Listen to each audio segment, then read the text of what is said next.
নমস্কার, সঞ্চিতার রান্নাঘরে সবাইকে স্বাগত। আজকে আমি দেখাবো একটা চিকেনের প্রিপারেশন, যার নাম চিকেন মহারানী। তবে আসুন দেখে নিই। প্রথমে আমি এখানে নিয়ে নিয়েছি কিছুটা চিকেন। এখানে 750 মতন চিকেন আছে।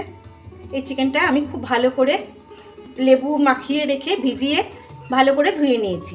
এবার একটা মশলা করে নেব। সেই জন্য গ্যাস জ্বালিয়ে বসিয়ে দিলাম একটা কড়াই। কড়াইটা হালকা গরম হয়ে গেছে। এবার এর মধ্যে দিয়ে দেব কিছু মশলা। এই মশলাটা আমি ভেজে নেব।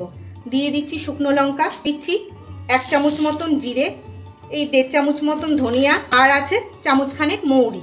খুব বেশি কোনোটাই ভাজবো না। এই মশলাটা হালকা গরম করে নিয়েছি। এবার এর মধ্যে দিয়ে দেব কিছু গরম মশলা, যেরকম এলাচ, ছোট এলাচ, বড় এলাচ আছে, লবঙ্গ আছে, দারচিনি, একটু জয়িত্রী, আর অল্প একটু গোলমরিচ। আর দেবো এর মধ্যে অল্প একটু কসুরি মেথি। এটাই মহারানীর মেন মশলা। এই মশলাটা আমি অল্প ভেজে নেব। মশলা অল্প ফুটতে শুরু করে দিয়েছে। এবার এটাকে আমি নামিয়ে নেব।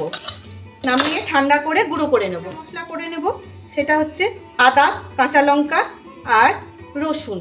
ঝালটা যার যার ইচ্ছে মতন। এখানে 2 ইঞ্চি মতন আদা আছে, 1 ইঞ্চি 3, আর একটা গোটা রসুন আছে। আর ঝালটা যার যার ইচ্ছে মতো। এই মশলাটাকে আমি খুব ভালো করে বেটে নেব। এবার আবার বসিয়ে দিলাম কড়াই। কড়াইয়ে দিয়ে দিচ্ছি পরিমাণ মতন সাদা তেল।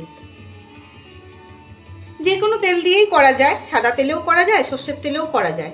যেহেতু এটা একটু অন্যরকম প্রিপারেশন, সেই জন্য এটা সাদা তেলেই দেখতে বেশি ভালো লাগবে। তেল হালকা গরম হয়ে গেছে। সাদা তেল খুব বেশি গরম করতে নেই, তাতে সাদা তেলের গুণ অনেকটা নষ্ট হয়ে যায়। এবার তেলে দিয়ে দিচ্ছি 1 চামচ মতন ঘি। ঘি মোটামুটি গরম হয়ে গেছে।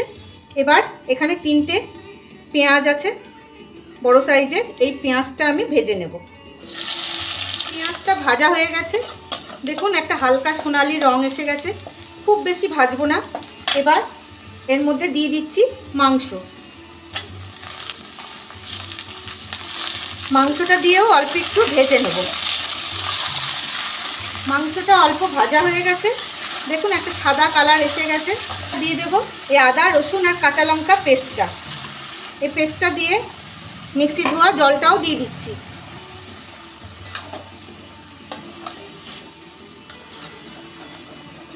এবার অল্প একটু কষিয়ে নেব। এই মাংসটা কষা হতে হতে আমি আর একটা মশলা করে নেব। নিয়ে নিলাম আবার মিক্সির বাটি। দিয়ে দিচ্ছি 5টা মতন কাজু। এগুলো ভাঙা কাজু, তাই 5টা মতন আমি কাজু দিচ্ছি। 6টা মতন আমন্ড মানে বাদাম, কাঠবাদাম, আর চামচ 3 গুঁড়ো দুধ। এটা দিয়ে আমি বেটে নেব। আপনাদের কাছে যদি গুঁড়ো দুধটা না থাকে, এর বদলে লিকুইড দুধটা ব্যবহার করবেন। এটা আমি খুব মিহি করে পেস্ট করে নেব। খুব ভালো করে মশলাটা কষে গেছে। আদা রসুনের কাঁচা গন্ধটা চলে গেছে, দেখুন তেল ছেড়ে দিয়েছে। এবার দিয়ে দেব গ্যাসটাকে একদম কম করে 3 চামচ মতন টক দই। 3.5 চামচ মতো দিলাম। এই টক দইটা দিয়ে এবার মাংসটাকে আমি ঢেকে ঢেকে কষিয়ে নেব। এবার এর মধ্যে দিয়ে দিচ্ছি এই যে মহারানী মশলাটা করলাম, এই মহারানী মশলার অর্ধেকটা দিয়ে দেব। লবণ দেব, অল্প কাশ্মীরি লঙ্কার গুঁড়ো। এবার সব শুদ্ধ একসাথে আমি কষিয়ে নেব। খুব ভালো করে কষা হয়ে গেছে, প্রায় সেদ্ধ হয়ে এসছে মাংসটা। এই দেখুন মাংস ছাড়তে শুরু করেছে।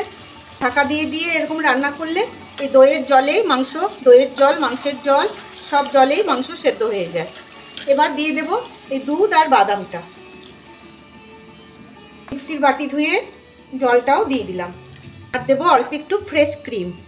এটা যদি অপশনাল, থাকলে দেবেন, না থাকলে দেওয়ার দরকার নেই। বা দুধের সর যদি থাকে, দুধের সরও বেটে দিতে পারেন।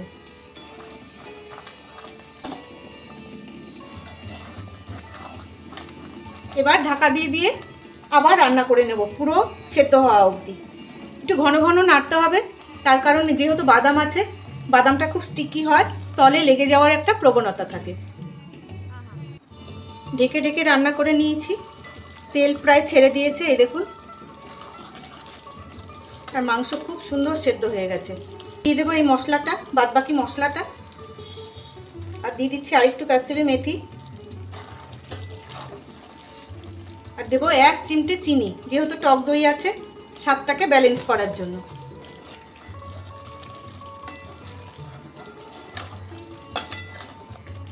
এবার গ্যাস অফ করে ঢেকে রেখে দেবো 5 মিনিট। তৈরি হয়ে গেল চিকেন মহারানি। কেমন লাগলো আপনাদের জানাবেন কিন্তু।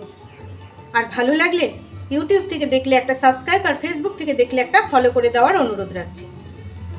আর হ্যাঁ, শেয়ারও করে দেবেন।